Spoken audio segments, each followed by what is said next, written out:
where she's arguing to make, blood accessible, blood tests accessible around the world, is scientifically not accurate, and people don't really either. She's got the image, she's got the principle, she wants to change the world. Everything that the company releases in press release, it's all censored out. And right. She's saying it's corporate security or something, and it's all right. Are you back? Were you here yesterday? We were. Are you back today? Do you all have permission? Yeah, our whole class. Our whole class is back. And it's Gerhard. So which class are you? You're Gerhard. Oh, you are. So we should wait to get started. They're right behind us. And he was like, yeah, that took it one hour. And she was like, I just didn't. How are you, Miss Workman? Pretty good, how about you? We're back for more. What? She might be coming in. Okay. So do you want us to wait another couple minutes?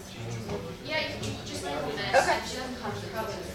All right. You're ready to back? You're rolling. All right. Well, we'll do this. You're on camera right now. So the alumni, Ashley asked me if we're filming this and if they can clip some things together. Yeah, absolutely. So.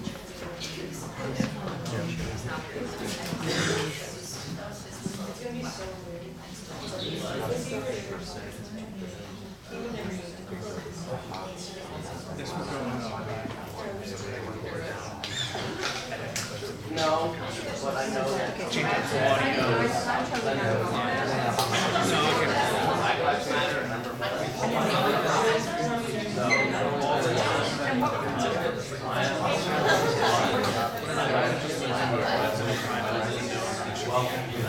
Oh no, I just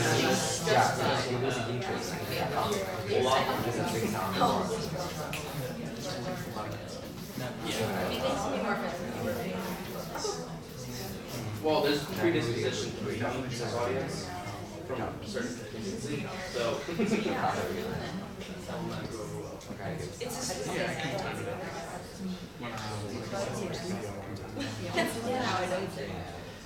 Will you probably be the one guy? Yeah.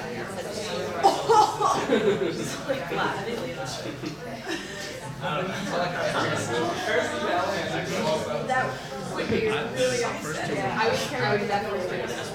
My neighbor. You'd like try and be fixing whatever mistake you made, be like, but I also made like braces. I almost last night I was going through. I was like, I should add apologies after every single trip. Here, come on, your mom.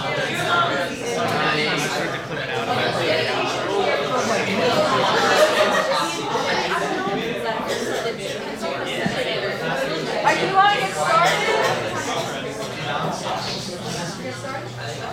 All right, we're going to get started.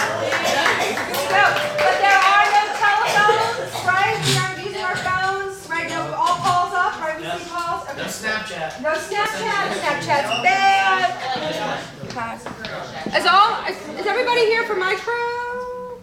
1, 2, 3. Hello, come on in.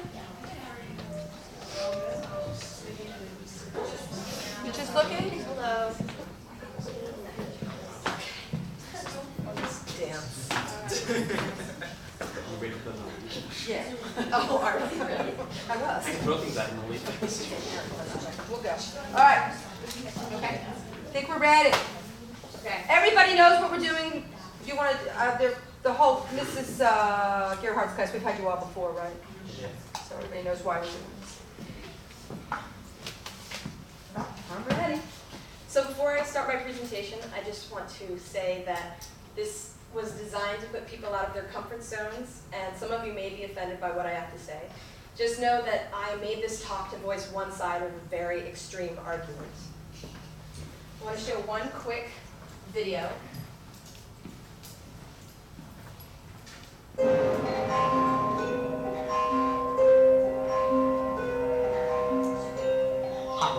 You're very attractive. I mean, I'm not objectifying you in any way. Not that hello is necessarily your traditional greeting. I'm not racist. I'm not sexist. I promise you I'm not sexist. I'm not at all racist. I'm not sexist. Is that a straight white male? No, it can't be. We killed them all. Hey, how you doing? Sorry, I just arrived from that time machine over there. I came from 2015. I was hoping you guys had the time on you, or if you just had some food. It's okay. We don't eat food anymore. It's very offensive. Yeah, we just have solid love. It's 100% gluten-free, halal, kosher, dairy-free, biodynamic, solar powered, carbon neutral, and all the colours of the rainbow. Yeah, nah, look, I'm gonna pass on that. Why are you both wearing black? It's not black. It's African American. Okay, so what are you names then? We don't have names anymore. They cause discrimination. We're just prescribed numbers at birth. And many people were offended if their number was too high or was bad luck according to their religion. Yeah, so we all became number one. It's wonderful. No, that sounds horrible, actually. She's not used to men disagreeing with her. Why? What is she going to do, arrest me? Well, actually, yes, there's a 20-year jail sentence for disagreeing with a woman, and 30 years if she's a privileged white woman with a blog. We no longer use the terms he or she. We're all equal. I beg your forgiveness, oh great number one, I'm not sexist. I'm not sexist. I'm not sexist. I'm not sexist. I'm not. So no one has free speech anymore either? Oh my Buddha, Allah, Vishnu, Tumblr, Google, God.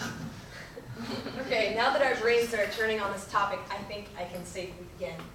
Actually, first, I have to give an official trigger warning.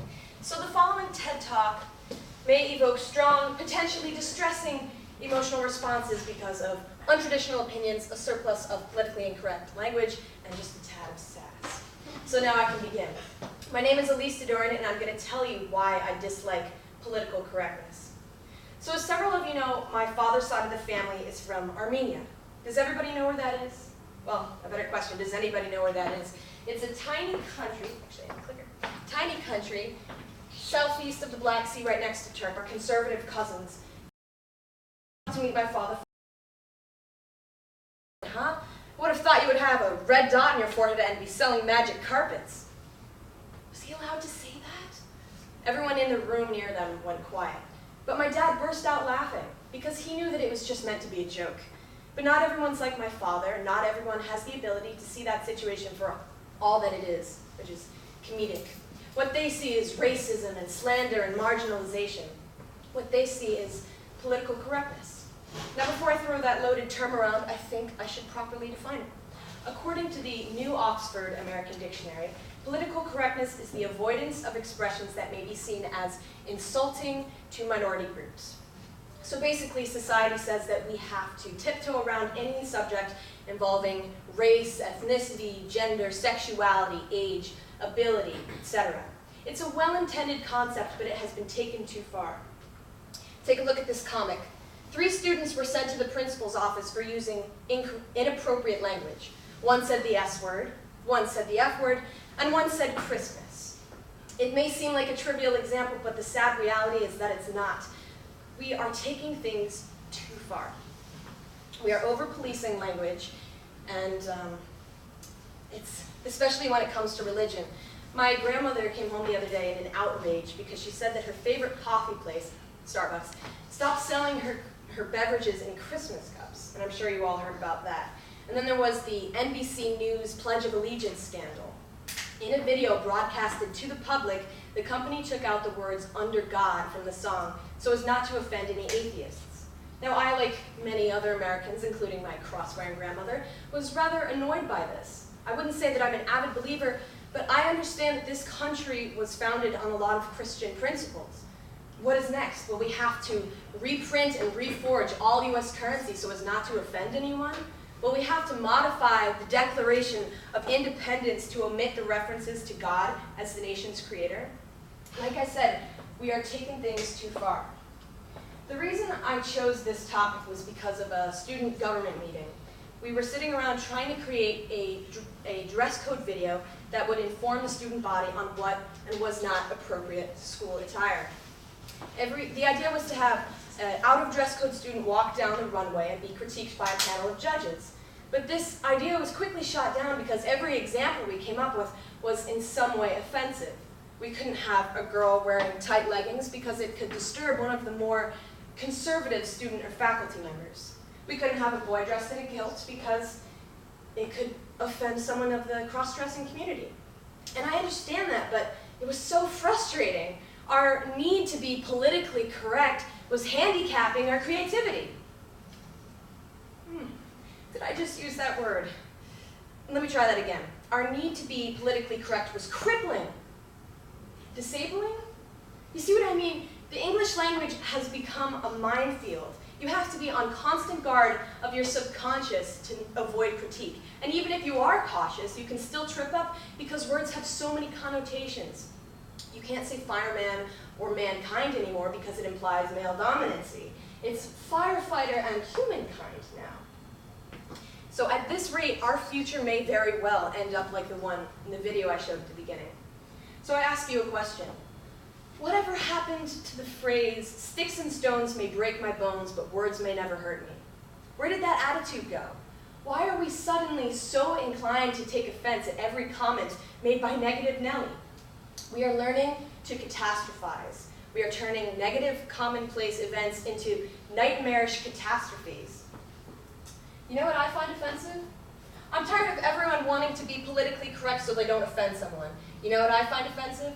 Not being able to freely offend someone. That says it for me. Now, I'm curious, by a show of hands, how many of you here today watch Family Guy or South Park? I do. And guess what? We're not alone because I looked it up, and those shows are on their 14th and 19th respective seasons for a reason.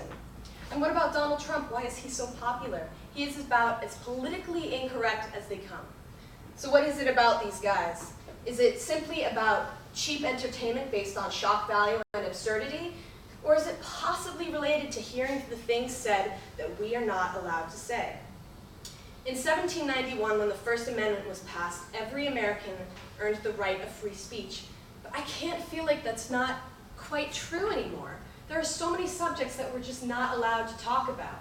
Like LGBTQIA, what the heck are the last 4 syllables? They add a new letter every month, and I don't know what it is. And maybe I won't be put in jail for making politically incorrect jokes like that, but I could be shunned or ridiculed and driven to the point of insanity. And the biggest problem is that we're going through all this trouble, and we're not even protecting those that we're trying to benefit. And that is because political correctness is not universal. I'm going to show you a quick clip of an interview with comedian John Cleese.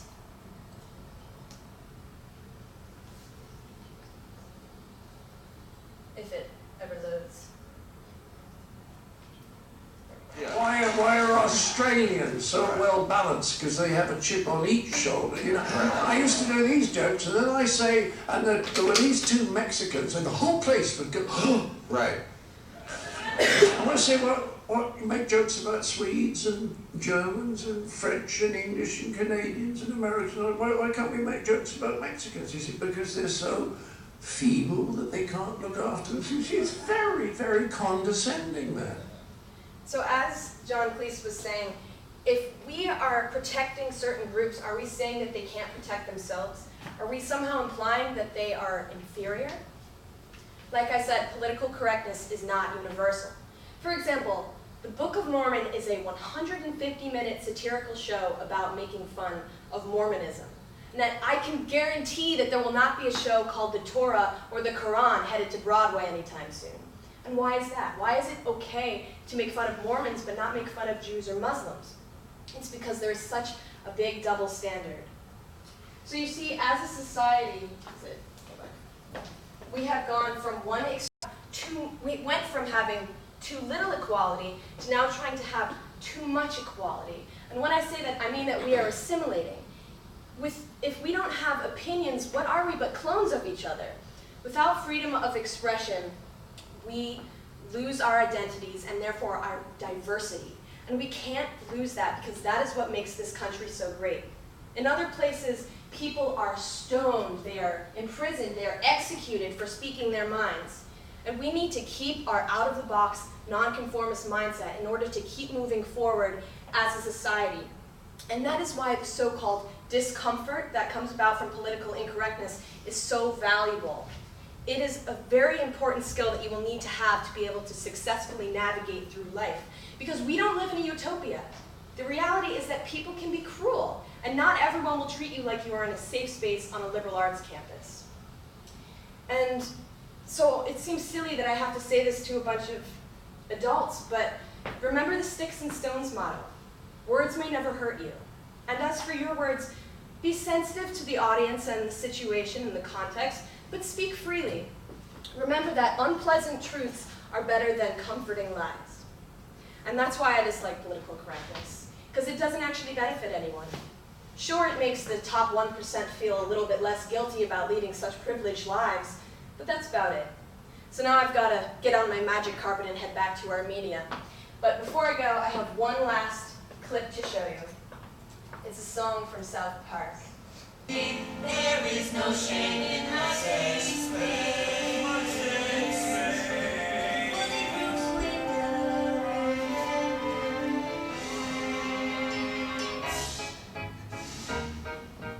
I am going to tear down your safe space. Brick by brick, I shall smash it with glee. What? Who is that?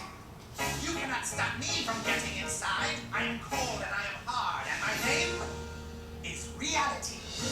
Oh no, not reality. Somebody stop him. I'll take care of him, Jimmy. You can't ruin our lives, reality. Our safe space will keep you out. Right. We can face almost anything. But reality, we can do it out. No.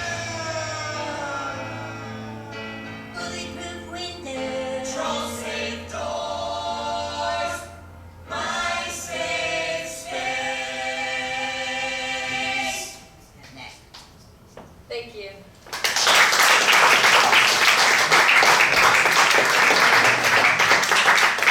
Thoughts? What do you think? Agree? Disagree? Usually, sometimes. Anybody have any thoughts on it? Responses? That was incredible. That was great.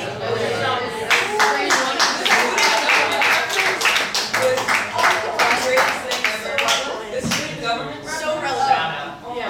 Shout out to that. Alright, so Jed, why was it so incredible? She delivered. I don't know. When I was just watching it, I really agreed with like everything that she saw, and I was thinking, like, I feel like everyone in the school needs to see this, and then I just kept thinking like everybody should see this. Just everybody needs to have that. I think it would be great if everyone could have that point of view. I just feel like overall, like, it would make the world a better place. Maya? But the irony in it all is that this would create such a riot in the school. Because a video or a presentation about political correctness is politically incorrect. So, it's just, we can never escape this vacuum that we are being sucked into. Do you think it's particular to Shipley, or do you think it's more global than that? We are Let's a liberal arts campus that was a shot to. So you all don't believe in trigger warnings when you go to college next year? No trigger warnings. You all know what trigger warnings are, right? The things that it makes me uncomfortable. I've had a trauma. Hope I can't hear it, and I have the right as a student to know in advance and opt out of a reading because I'm uncomfortable. Is that fair and reasonable and sensitive? And do we need to think about that? What do you think? Anybody have any thoughts on that? I think it's sensitive, but it isn't really real. Like it's not like you're not gonna have someone saying, like, if you're having a conversation, like, oh, I'm about to say something that may offend you, and then say it. Like, that's like not life. Like, part of college is like preparing students for like the rest of life, and like if they're just like. So what about somebody gets insulted a lot, or a group that gets insulted a lot, and we don't? Most of us have privilege and are in a majority status. Is it our lens by which we say political incorrectness? We're so sick of it, but man, we don't live the other side all the time, where life is insulting and people are outrageous, and they go on YouTube and say crazy things about the Syrians currently, and everybody, we're doing Islamophobia, that's our next subject, and everybody is, a terrorist. Maybe we need to be a little more politically correct. Maybe we need to be a little more sensitive, right? It's important to draw the line between what's politically incorrect and what's racist. Because if somebody says, oh, this ethnic group is lazy, that may be that's not politically incorrect, that's just downright racist. But if I say it with a funny spin and I put it on my TV show, or so is that better? Now I'm just being politically funny. I didn't mean to offend. I'm not offended. really, come on, have a sense of humor. If somebody put, like, South Park, for example, or Family Guy, to keep the references straight, they make what may be racist or politically incorrect jokes to the audience, and just like a little trigger warning thing, if you know that this is a politically incorrect comedic TV show, don't watch it. If it's, they're not, well, they're allowed to make, I guess, freedom of speech, racist jokes and racist implications, but that doesn't make it right. But to the audience who chooses to watch it, they can enjoy it. And because they're enjoying it, that doesn't make it right. But what about in a one-to-one? What about in a one-to-one? Something that's not sort of paid for and we get to watch and we get to opt out. I'm just in a room and you say something that's pretty offensive, that's politically incorrect, and I'm offended. It's like a really fine line between like what's politically incorrect versus what's just like not okay to say. Like someone can like whatever like make jokes about like Jewish people like and I won't get offended, but like if someone You're is like Jews, they're cheap. but yeah, Can you take the money out? I'm just being funny. I didn't mean to that's the offend. thing. Like that's one thing. Like if someone starts making jokes about like the Nazis and like Hitler, like Oh, my jokes were okay, but Nazis and Hitler's not okay. I just want to know when I can say insulting things about Jews and be politically incorrect and appropriate. But I can't say things about Nazis and Jews, but They're I not can saying say there's take a out the money line. off. I'm so confused. But like not everybody understands the same line. right, I know, but that's the problem. That's There's the comes So, the like, I'm just problem. saying, Not like, everyone's offended by it. Jenna and then Nick, and then we'll do Islamophobia and get more confused. so people need to censor themselves. All right, wait a minute, Jenna's up. But like your example, like white privilege and how like we're like at that top 1% or whatever, like gets to just like joke around about it. And, like, That wasn't mine. That no, was I know, but like you spoke about like white privilege earlier. You said like we don't see the other side of it. Like I don't even think that's necessarily true. I think a lot of times shows like South Park, they also make fun of white privilege because itself is something honestly quite hilarious. The fact that we're discussing this in school right now is something to joke about. So like they make fun of everyone, and like yeah, that's true. Like certain people are more targets and certain races are more targeted, but either way, everyone's being made fun of. That's the entire humor of the show. That's the aspect of the show that you have to understand before watching it. Yeah, Nick. I just think it's hard to draw the line of where we stop making jokes and where it starts becoming part of our mentality. I think that whereas you showed the picture of everyone being the same, if we start making the joke that all Armenians fly on magic carpets and then it becomes part of our mentality, then all Armenians fly on magic carpets and then all black people are African Americans, and we start stereotyping so that every person of that race or ethnicity is identical, and then instead of having everyone be the same, we have different groups that are all identical. All right, last comment, Josh, I saw a hand. No, I'm okay. All right, so Islamophobia is next. All right, here we go. Yeah. I agree with your point. She managed to convert the liberal audience to conservative now. It was kind of impressive.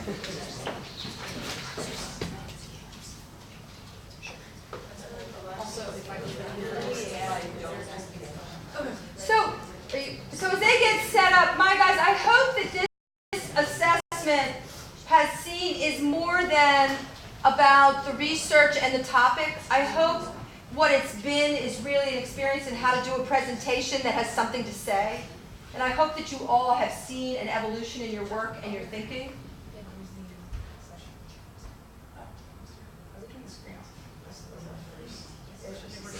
Now we've seen the whole presentation. Yep, we're done. All right, we can go to the next one. It invokes the very stark reality of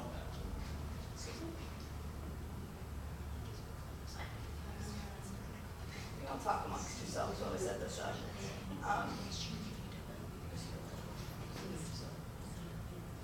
Oh, do we need our phones? You're gonna need your phones off at the beginning. You're gonna need their phones? Yeah. Look, you can get to use your telephone. And then you put them away. Yes. Oh, it's red. That's scary. Yeah, I was thinking the same.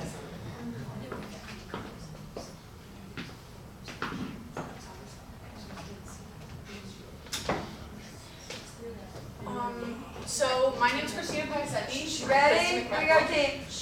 And we're going to be talking to you about Islamophobia and its roots both in the news media and social media. First, take out your phones, and we're going to start with this poll.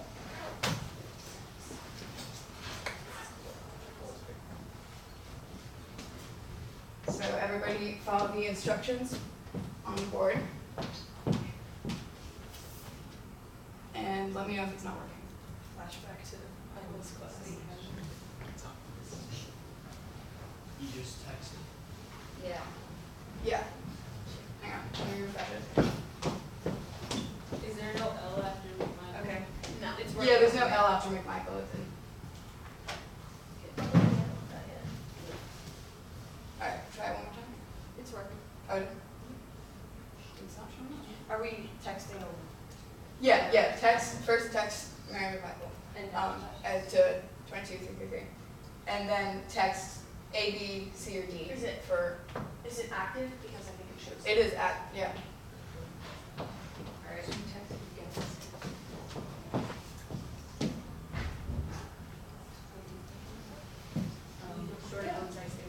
Okay. There we go. What's the question? Yeah, we would like if you could pick which term you think defines jihad the best. Here, you want to move out so jihad, holy war, terrorism, or struggle, which word defines jihad the best? All right, everybody there? Okay. Wait. Say it again. I want to text. What are we?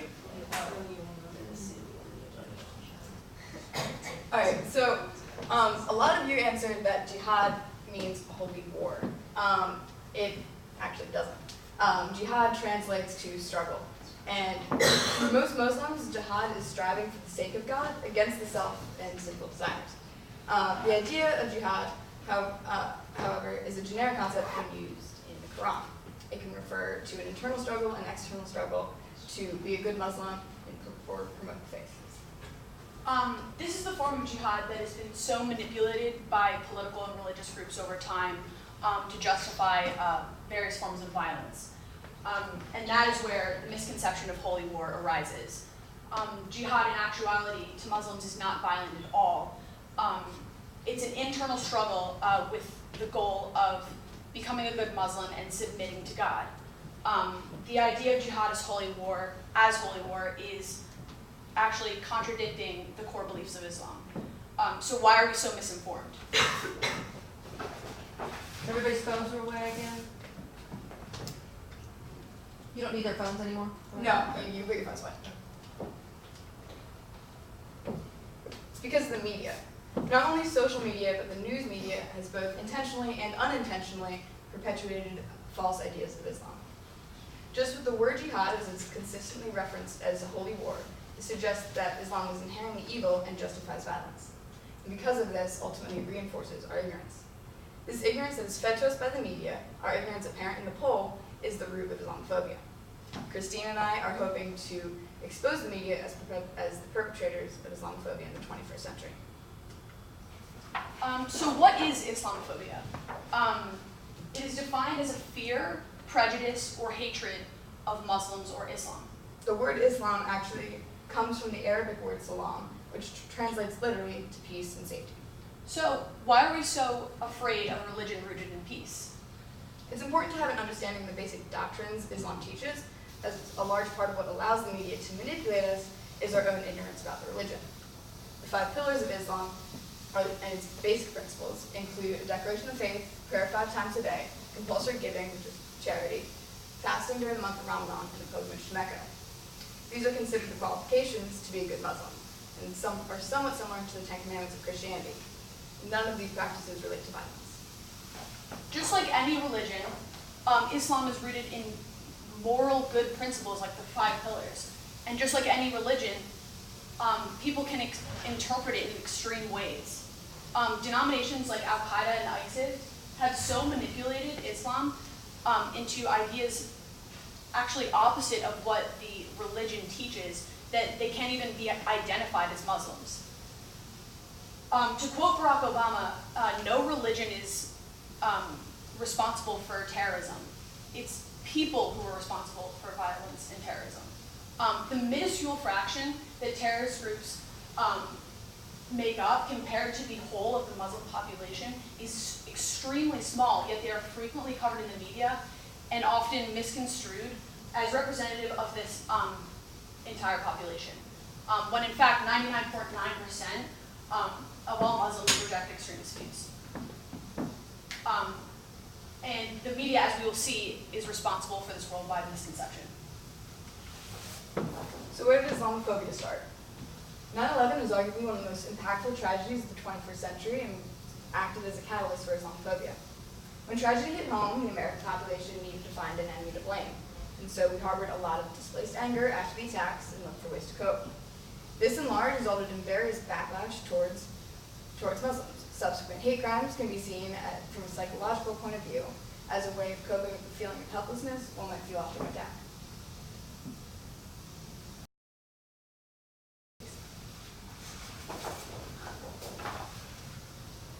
According to the FBI's Uniform Crime Report in 2015, but post 9/11, that amount and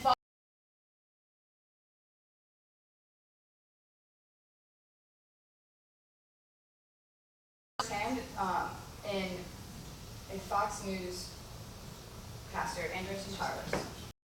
On a daily basis by this.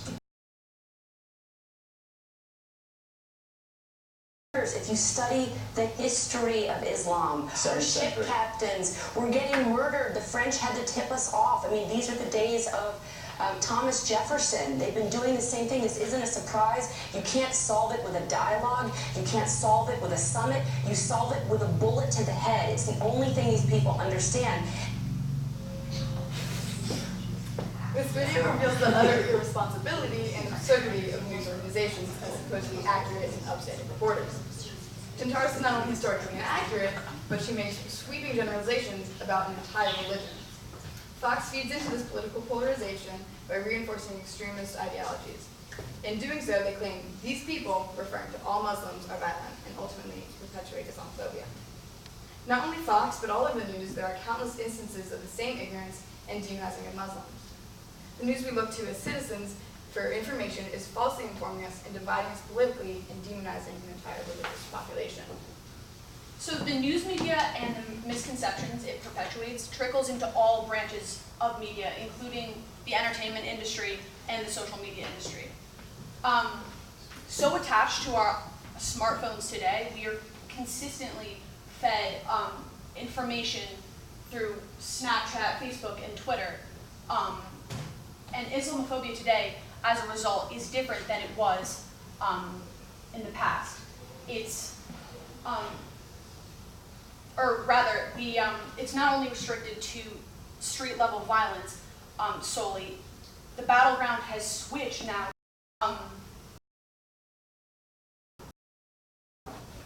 In July of 2011, there were several terrorist attacks in the city of Oslo, Norway, killing 77 people. The first attack was a car bomb outside an executive government building, and the second was an attack on a summer camp where a disguised gunman gained access to the facility and opened fire. The media's coverage of this act of terror brings light to its irresponsibility. The first New York Times article that came out strongly suggested the possibility that the attackers were, quote, Muslim extremists, specifically Al-Qaeda. After the release of this story, many other news organizations, including the Washington Post and BBC, released information based on the precedent that it was Al-Qaeda. Jennifer Rubin of the Washington Post wrote an entire article, including the segment, "We don't know if Al-Qaeda was directly responsible for today's events, but in all likelihood, the attack was launched by part of the jihadist Hydra." Rubin here makes an unconfirmed report into a fact. Sanam Gafur of the UK, after the Oslo attacks, tweeted the hashtag blame the Muslims in response to the media's immediate judgment of Muslims for the Oslo attacks. So while Gafur intended to be satirical to highlight the absurdity of the media, many users misinterpreted the hashtag and retweeted it with Islamophobic and racist aims. The hashtag actually went viral and became one of the top trending hashtags of the week. So Islamophobia in this instance was literally trending. This instance reveals the power of the power of social media in perpetuating Islamophobia and the negligence of Twitter in failing to deal with the problem. Despite the media's claims, Al-Qaeda had nothing to do with the attacks. It was a white Christian nationalist, Anders Breivik, motivated by anti-Muslim, anti-immigrant agenda. He actually consistently followed anti-Muslim Muslim-hating blogs such as Pam Geller's Atlas Shrugged and Robert Spencer's Jihad Watch. So despite the media's claims, the attacker was not a Muslim, not a, quote, Muslim extremist, but a Christian terrorist informed by the same Islamophobia that our media is promoting. In our post-9/11 world, when we think terrorism, we immediately think Al-Qaeda or ISIS. Because of the media's response to acts of terror like this, and our constant exposure to the media, it is ingrained in our minds that the only terrorists are Muslims. It is important to recognize our bias here, as there is a huge resistance right now to taking in Syrian refugees based on the possibility that they could be a terrorist. Anyone can be a terrorist, like Anders Breivik, for example, and we have no right to racially profile Syrians because of the fact that they share the same race or geographical location as a terrorist group. It is the terrorist group, after all, that they're fleeing from. As receivers of the news and voters in the upcoming election, it is important that we have a critical eye and are distorted and for distorted and often false information, like Amy and Sophia suggested.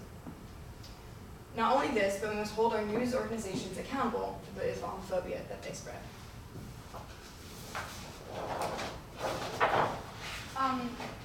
So the two articles mentioned earlier were either removed or updated when called out on social media. Ravi Samoya of the New York Times tweeted about BBC, and the article was subsequently removed. The same goes for James Fallows of the online magazine The Atlantic, and Jennifer Rubin's article was then updated, I believe. So this is the kind of responsibility that that we need to take against these false assertions and the perpetuation of Islamophobia. Whether it just be sharing a powerful link on Facebook or correcting a misinformed friend, or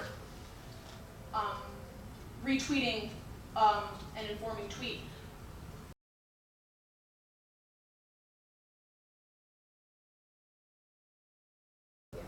One of the better instances is the response to the Paris attacks with the hashtag Pray for Paris. So this is the kind of power of social media that can be used to counter the absurdity and irresponsibility of the media, and then ultimately what can be used to fight Islamophobia. So let's beat them at their own game and use the media to fight its irresponsibility. Use the media every day, every possibility that you can to fight what the media is.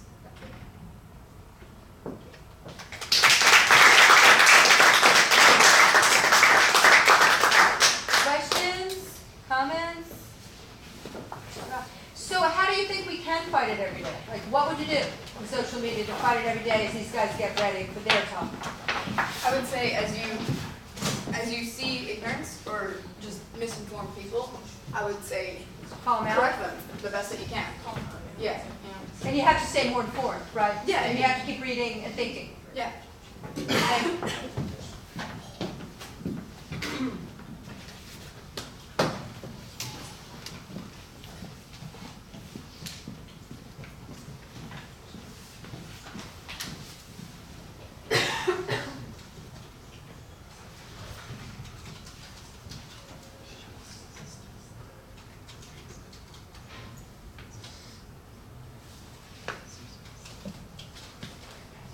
Sometimes I have to say, I'd like to create disasters and energy.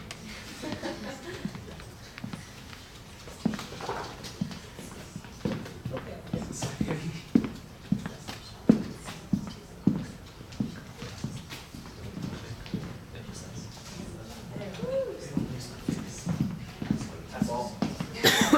Now show you how to sign into the drive.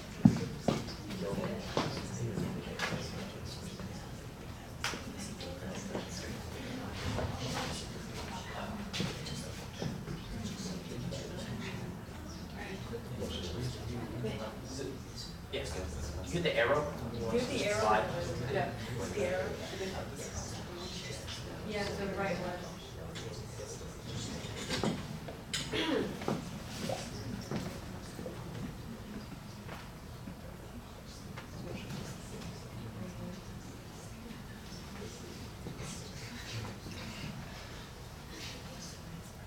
You ready? We good? Yep, let me get my notes out here. Sorry, I was distracted. No, I'm commiserating. It's great to have teachers here and students because it helps me sort of hear their points of view. It's all about points of view. All right, here we go. Black Lives Matter, all lives matter. Are we ready, team? Ready? All right. I'm Maya Overton, And I'm Nick Regalia. and today we're here to talk about the Black Lives Matter movement and its counter movement, the All Lives Matter movement.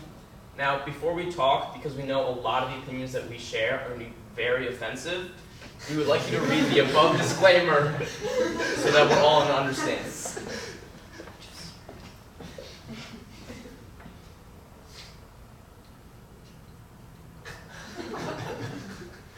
Hey, it's supposed to be serious, don't lie.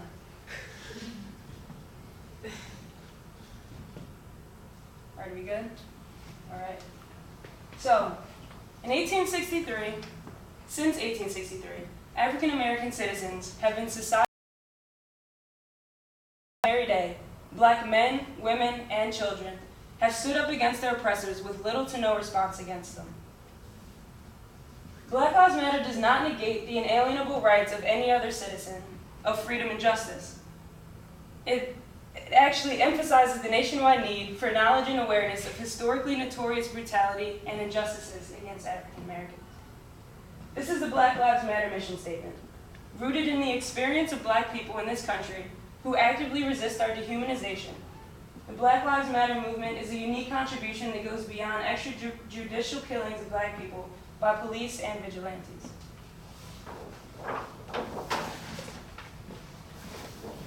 America, by definition, is an immigrant country. That means that every day we are surrounded by a multitude of races and ethnicities. However, sadly, every non-white race has been discriminated against in one way or another in our country's history. World War II. We're at war with Japan. 120,000 Americans are thrown into internment camps. They are faced with conditions so dehumanizing that no one should have to face it, let alone our own American citizens. These people are children, adults, elders, people who pose no threat to our country that have to deal with this situation. Middle Eastern Americans. Since 9/11, as we have just seen, there have been hundreds, if not thousands, of hate crimes towards this demographic. These are everyday Americans just like us, who have to face the terror every day of dealing with people who don't like them because of the way they look and where they come from. They don't deserve this. They did nothing to take the kind of hate that we have given them. They didn't ask bin Laden to attack the Twin Towers in 9/11. And they were probably equally as scared, angry, and afraid as we were. Except for we had time to recover while they still have to deal with it. Now, who here knows the name Michael Brown? Eric Garner? Now, does anyone recognize the name Antonio Zambrano Montez? On February 15th, 2015, Antonio Zambrano Montez was gunned down by 3 Washington police officers while his hands were raised in the air. Sound familiar? There is no Mexican Lives Matter movement. He does not have people standing behind him fighting for his rights. That's what we need. The All Lives Matter movement is a chance for us to stand behind all minorities, all races and ethnicities. It's a chance for equal justice. It'll allow us to create allow us to make America the diverse utopia that it was created to be, for everyone to have equal rights, no matter how they look or what their race is. This is a chance for us all to unite under one movement. This is the All Lives Matter movement.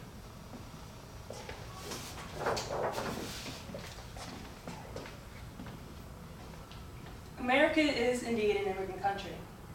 But if we're going back that far, I guess we'd have to say it's also a slave country. undeniably built on the economic benefits and moral incompetency of slavery. But you know, I'm not here to talk about how bad slavery was and how black families were torn apart and sold at the will of their white owners. This is Emmett Till, a 14-year-old boy from Chicago, Illinois, born in 1941. But in 1955, he went down to Money, Mississippi to visit his family. And after a few days of acclimating to this new environment, he went to a local grocery store, where he was targeted as a young black man in a white town. 4 days later, he was kidnapped by 2 white men, dehumanizingly beaten, I'll spare you that detail, and shot in the head. His mutilated body was then thrown into a river with a 70-pound cotton gin tied around his neck with barbed wire. After 3 days of panic and worry from his family, his body was finally found. I mean, don't worry, the white men were tried for murder, but they were acquitted by a jury of white men. And this is what ignited the civil rights movement. A phobia is a persistent fear of an object or situation in which the sufferer commits to great lengths in avoiding, typically disproportional to the actual danger posed, and it's often deemed irrational. Negrophobia is the fear of blacks. To fear often implies being threatened by this person or this group. Now, is it just me, or is it completely irrational to feel threatened by an entire race without having racially profiled them? Emmett Till, Trayvon Martin, Michael Brown, Eric Garner, Sandra Bland, insert another black man's name here, a woman, a child. For over a century, African Americans have fought for equality, and nothing fundamentally has changed, so it's time for a new movement.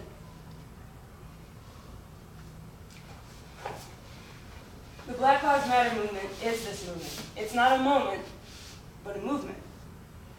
The All Lives Matter movement is by definition a deflection. It in no way is a discussion with the Black Lives Matter movement, simply because it is defined in a completely different context. Black Lives Matter takes a preliminary step towards justice, which is necessary to bring equality. Whereas All Lives Matter simply eliminates and deflects the essential idea of bringing justice to African Americans and puts it onto a more broad, overgeneralized, inapplicable movement towards equality. The All Lives Matter movement is not a deflection. Rather, it broadens the range of what Black Lives Movement is striving to change. And it covers way more races and minorities that are being discriminated against, just like African Americans. Sure, the end goal is equality, through the use of justice. But why can't we have equal justice? This is a chance for us to fight for the equal rights of every American citizen, just like we should be, and we should have been doing from the start. Now, the All Lives Matter in no way says that Black lives are less significant or Black Lives Matter movement needs to step down. However, it says that there should be other movements included in order to help all of America. This is a chance for justice against all forms of oppression, to make all Americans equal. Just the same, the All Lives Matter movement allows everyone to stand behind it, thus increasing the range that we can have on the people that will support it, and thereby increasing the power of the movement.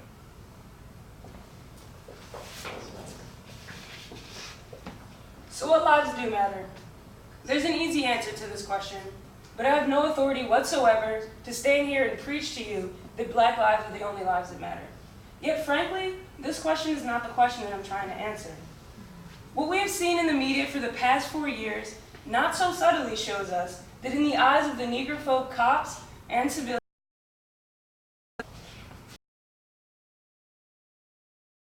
in history and research at Harvard University. In 2009, he was arrested. So he asked his though there was substantial evidence that that home was indeed his home, he was still arrested.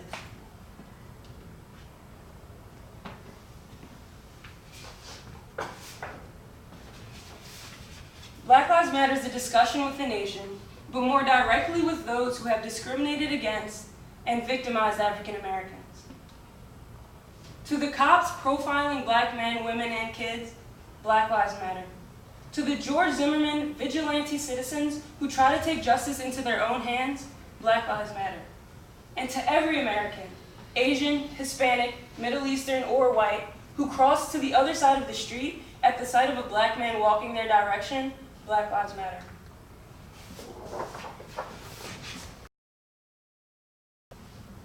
The average Mexican-American household takes in $38,000 a year, whereas the average American household takes in $51,000.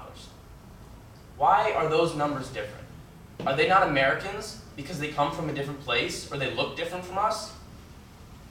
Because we're not fighting for them, they fall out of the question. They fall out of the discussion. If we add them to this movement, then they have a chance at the equal rights that we are fighting for African Americans today. Let's look at another demographic, this one not racially biased. People with Down syndrome. Karen Gaffney is someone with mental disabilities who gave a TED Talk about the problems that people with Down syndrome have. She talks about their disenfranchisement and how they have trouble finding education, jobs, social lives, but they are faced with something else that no other demographic is faced with: abortion. Between 2008 and 2012, 50% of prenatal diagnosed minorities need equal rights. Women, mentally and physically challenged, Mexican, Eastern Americans, the lower class, we need to fight for all of their rights. This is a chance for us to unite all of them and fight for all of their rights.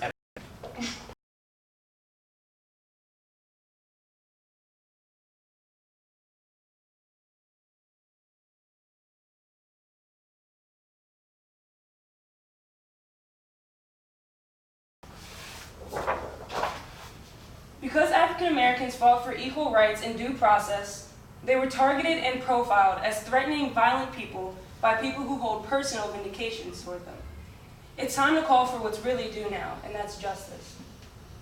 If we can create equal opportunity and equal rights by law, but can still be oppressed by people in positions of governmental power, and citizens who can be acquitted by unjust jury systems, it's time to call for justice now. And call for a reasonable compensation and understanding in an existential sense of equality rather than simply being equal by law. We must find justice before we can find equality.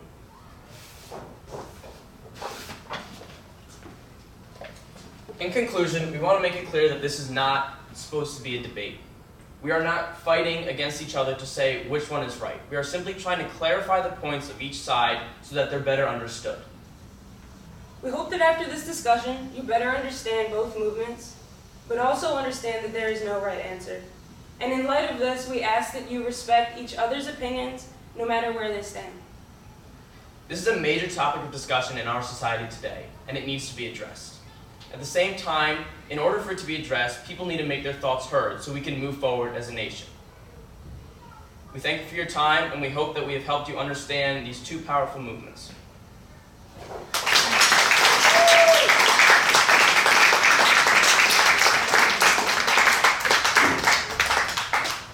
Thoughts, reactions? How many of you really knew what the Black Lives Matter movement really is? Like, we throw around All Lives Matter. How many of you really, until that moment, kind of really understood where they started and what they really meant?